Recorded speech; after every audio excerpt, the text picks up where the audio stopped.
Doma Sports Talk, worldwide, with some news from the world of boxing. So y'all know what time it is. You ain't in a rush to get concussed. Boy, it ain't good yet. Now, might hear a little noise in the background, but hey, you know how it is. Let's talk living legend in the lightweight division, going up to the super lightweight division, and that's gonna be Devin the Dream Haney. He's a living legend in my opinion because he's undisputed in the division where they did everything in their power to make sure that he wouldn't become undisputed. And because of these reasons, right, I just think it's legendary to do the things that Devin Haney did to become undisputed in his weight division. I know people will act like they didn't know and see what he really did, but Devin Haney did everything the way it should have been done. And you know how boxing is, they can keep people out. They can play keep away. I call some of these fighters Negro League fighters because they literally are fighting in different leagues and can't do some of the things that other people that are not of color get away with, right? And so, and some of these things have to be spoken upon. It's just the way it is. And Devin Haney, I seen him be called an email champ when he just had the title, and they made a new egregious belt called the franchise title, and the people just to slight Devin Haney, were saying that that new franchise title was okay. You know, the Teofimo Lopez's of the world, right? And most of the media calling Devin Haney, who had the real WBC championship belt, calling him the email champ. Like he got his belt in the email, right? And it was totally the opposite.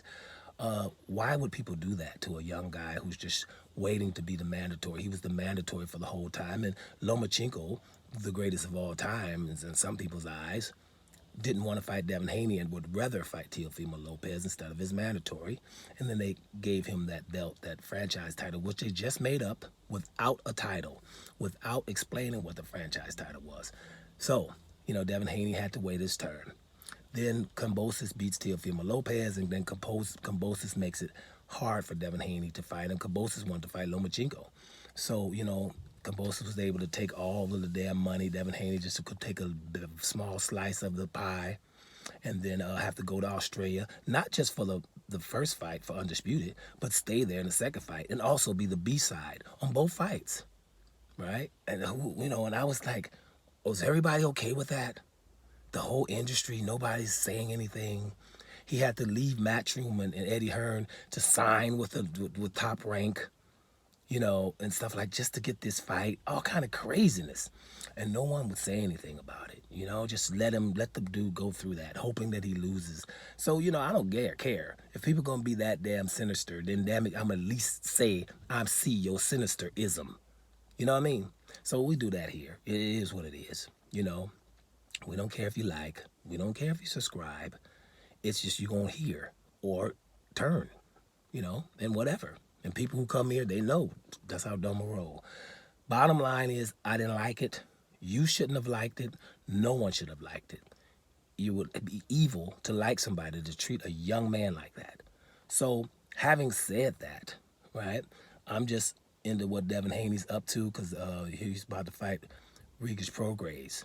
And Devin Haney says for this fight coming up to Regan Prograis, he's like, because he's going to fight around his hometown in the Bay Area where he comes from in California. So he gets to fight there, I think at Oracle with Golden State Warriors playing stuff. So he's going to have a home fight.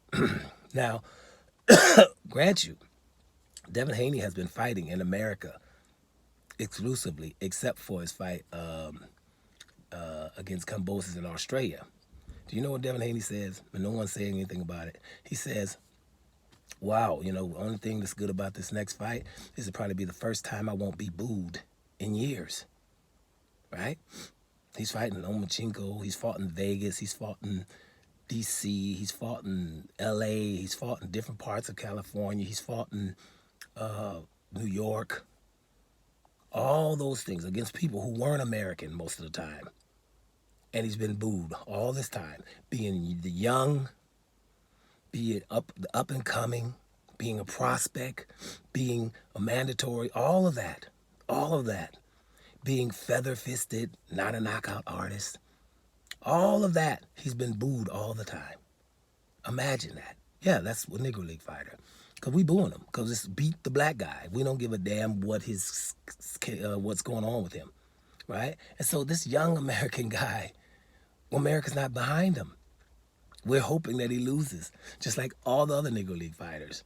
Devin Haney's feather fisted. He ain't never fought nobody. Demetrius Andre's a horrible fighter. He's never fought nobody. Deontay Wilder's windmill Wilder, and he ain't fought nobody. Terrence Crawford never fought nobody before Errol Spence, but that was an exemplary resume. Guillermo Rigondeaux, who has he ever fought? It's the same scenario. Louis the Real King Kong Ortiz ain't never fought nobody. It's the same scenario, no matter what Negro League fighter you're talking about. And they all have different personalities. That's why once somebody came in my comment section, well, most black fighters are, talk too much smack and they don't act accordingly. I guarantee you that particular person likes Donald Trump and probably likes, Conor McGregor and Tyson Fury and those types. But they just don't like it when the paint job looks like mine and they talking smack. But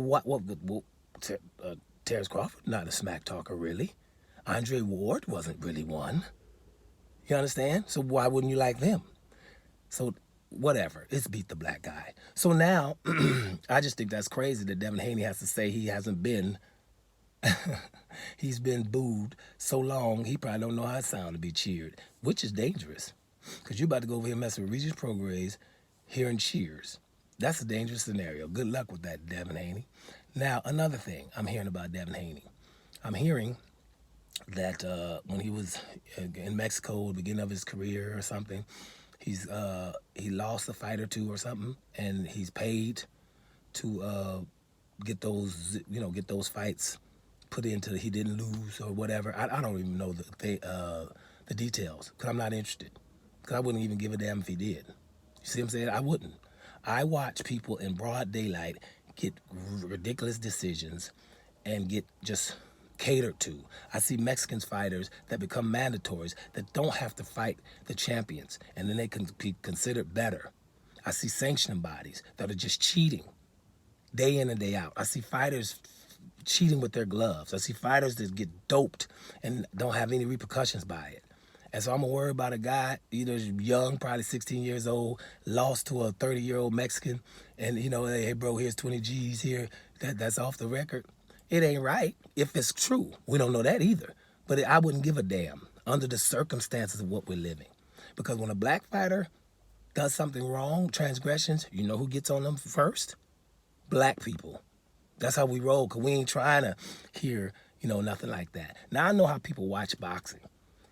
It's the same thing. I'll give you an example. When I watch the NFL, I'm old enough to know we didn't have too many black quarterbacks. We were told that blacks can't play the quarterback position. Then when we all athletic and stuff, then they say, no, you're not good enough. You have to be a pocket passer, because that's not what we do, right? So I've been seeing that over the years. So I see myself gravitating to teams with black quarterbacks, at least hoping that the black quarterback does well, because I know he can't make that many mistakes. That's over the years, because we can't play that position. So I can imagine that Mexicans and white people or whatever watching boxing are like, shoot, I'm hoping that my white person or non-black person or Mexican person does well, because we're not the best ones in the sport. I can understand that to a certain extent, but that don't mean that I'm going to watch football and my team got a white quarterback and I ain't going for him or whatever. Or I ain't going to love me some Aaron Rodgers or something. You know what I'm saying? Because, because he's not black. It's just, I would also want them to do well because of the circumstances. But that don't mean that has to be a black quarterback, right?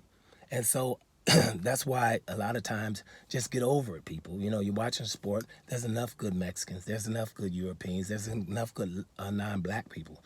And all this constantly, not caring what happens to people of color is just, it's not a good thing. It's not a good look.